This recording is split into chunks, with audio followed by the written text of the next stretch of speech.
Toujours en direct de ce 94e congrès des Assises de département de France. Je suis ravi d'accueillir Noël Bourgeois, président du conseil départemental des Ardennes. Président, bonjour. Bonjour. Merci d'avoir accepté notre invitation. On vient de lancer ces assises, enfin plutôt ce matin, on est plutôt midi là pour celles et ceux qui nous regardent. Vous avez sans doute participé au discours de lancement. Comment est-ce que vous abordez ces 94e assises? Vous êtes dans quel état d'esprit? Écoutez, on est d'abord inquiet de la situation financière des collectivités départementales, où il y a quelques années, en 2024, nous étions 14-15 départements en difficulté, en 2025, une trentaine de départements, et pour 2026, une soixantaine de départements seraient en grande difficulté. Donc, inquiet sur l'avenir des conseils départementaux et de la strate départementale. Je crois que la vraie question aujourd'hui est de savoir si, effectivement, dans ce pays, on veut encore de la strate départementale, car nous sommes asphyxiés financièrement. On ne maîtrise plus notre destin, puisque nous sommes, bien évidemment, sous perfusion totale des financements de l'État. On ne lève plus l'impôt. Donc, moi, je suis particulièrement inquiet sur l'avenir des départements. Vous venez de le souligner et malheureusement, on en parle aussi déjà depuis 4-5 ans, mais c'est cet effet de ciseau de la contrainte budgétaire des départements. D'un côté, des charges qui continuent sans cesse de s'alourdir sans compensation de l'État, et de l'autre côté, les départements, c'est un petit peu une anomalie politique à la française, dans le sens où ils n'ont pas pas de stratégie financière, mais d'autonomie financière, pardon, d'autonomie fiscale. Je cherchais le mot, excusez-moi. Et vous, dans votre département, au niveau du budget pour cette année, pour l'année prochaine? Alors c'est extrêmement compliqué, puisque nous allons sans doute terminer l'année 2025 en déficit de fonctionnement.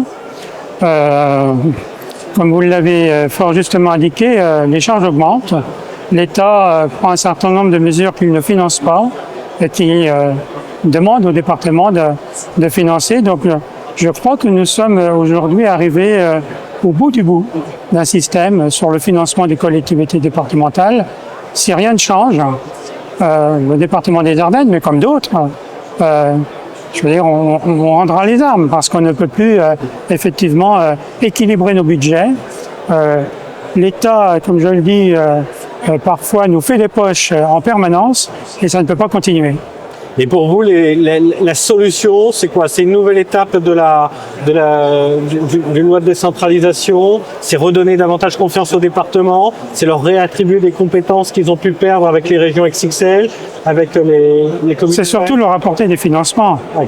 Aujourd'hui, on a des territoires à deux vitesses, avec notamment ces recettes de DMTO. Moi, dans mon département des Ardennes, le DMTO représente 20 millions d'euros. Dans la même région, la région Grand Est, les départements, et notamment la nouvelle collectivité européenne d'Alsace, mais que je ne cible pas particulièrement, mais c'est plus de 300 millions. On voit qu'il y a des disparités énormes entre départements, où les DMTO, pour certains, représentent 37 à 40% des recettes de fonctionnement. Nous, on est à 7-8% au niveau des recettes de fonctionnement, enfin ce que représentent les TMDO dans ces recettes de fonctionnement. Donc, il faut un rééquilibrage, il faut une péréquation. Il faut que l'État ait le courage de mettre en place une péréquation verticale afin d'apporter aux départements les plus en difficulté, celles et ceux qui n'ont pas forcément des MTO très importants, des moyens pour rééquilibrer et éviter ce que l'on constate sur le terrain aujourd'hui, c'est-à-dire des territoires à deux vitesses. Oui, mais comme vous venez de le dire, il est vrai qu'on n'a pas les mêmes recettes quand on est le département du Nord versus les Bouches-du-Rhône ou versus les Ardennes. Pour essayer de terminer sur une note positive, qu'est-ce qu'on peut vous souhaiter à l'aube de 2026 pour cette nouvelle année, pour vous, pour votre département? Écoutez, moi je souhaite tout d'abord que l'État puisse nous entendre, qu'il puisse nous apporter des solutions, parce que vous savez, les départements, c'est la collectivité du dernier kilomètre.